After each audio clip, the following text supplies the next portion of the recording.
Mars, also known as the Red Planet. Have you ever wondered what significance Mars may hold to the future of mankind? If you have, you're not alone, because over the course of the last 50 years, 39 missions have been planned and enacted to help answer that very question. In the following presentation, I will list some of those missions and some of the things that have been accomplished by those missions. Mars is 35 million miles away from the Earth. It takes 8 months to reach it in a modern spacecraft, so as you can imagine, it takes a great deal of planning and a lot of sophisticated equipment to take on such an endeavor. In fact, the first 5 missions, launched between 1960 and 1962 by the USSR, were all failures.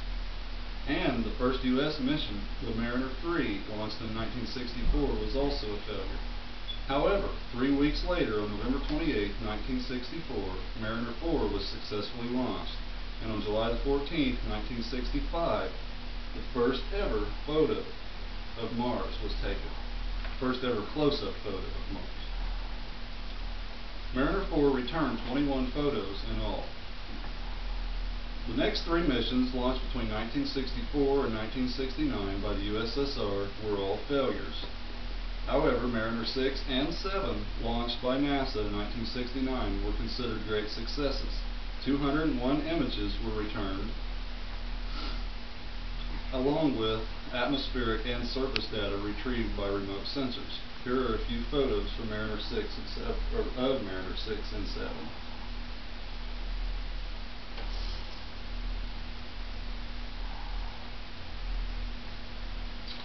Mariner 8 and 2 subsequent USSR missions were all failures.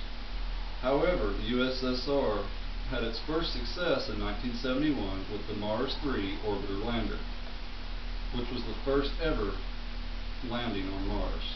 They also retrieved 8 months of data. There have been many successes and failures through the course of the Mars missions, and a lot have been learned through each success and failure. Some of the missions that were considered great successes I will list.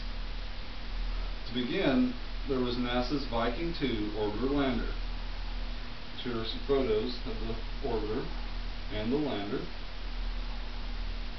It was launched in 1975 and 16,000 images were retrieved, plus extensive data from atmospheric tests and soil samples. Here are a few photos taken by Viking 2. This one was taken on descent as the Viking lander was landing, and this is a photo of the Utopia Planitia. Another mission worth mentioning was NASA's Mars Pathfinder, launched in 1996,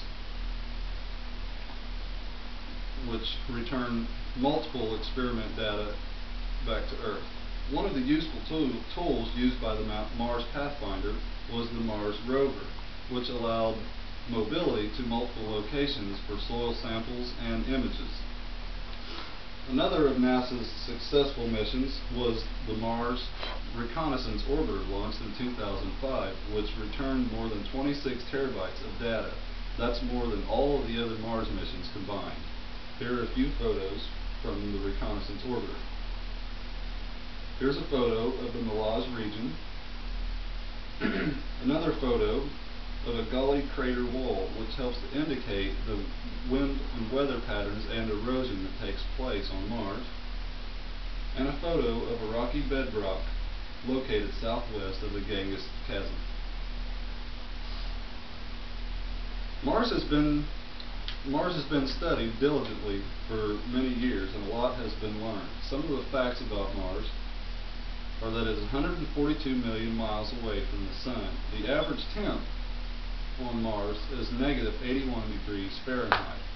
Mars is 4,220 miles in diameter, and the gravity there is only 3.75 times that of the gravity on Earth. One day on Mars equals 24 hours and 37 minutes. However, a year lasts 687 days. Mars has 2 moons, Phobos and Deimos, which were both named by the ancient Greeks. The atmosphere on Mars is mostly consisted of carbon dioxide and water vapor. However, there are trace amounts of molecular oxygen, carbon monoxide, nitric oxide, and ozone. Mars is much like the Earth. It has clouds, winds, seasonal weather patterns, volcanoes, canyons, and polar ice caps.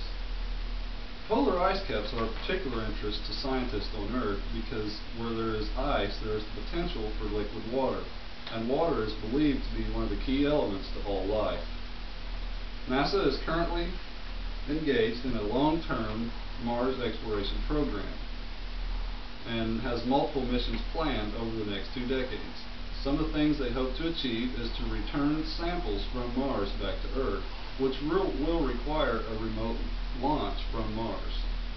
They also hope to launch an astrobiology field laboratory to Mars, which will search for life from the past and in the present, and to achieve deep drilling into the planet, which will help to indicate the formation of the planet and the makeup of the planet.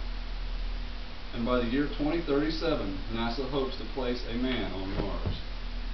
And so I ask, what do you think Mars holds for the future of mankind? Perhaps we can use the natural resources located there. Or perhaps Mars will just be a stepping stone to another, more remote location. And maybe, just maybe, someday in the future, Mars will be referred to warmly as home sweet home.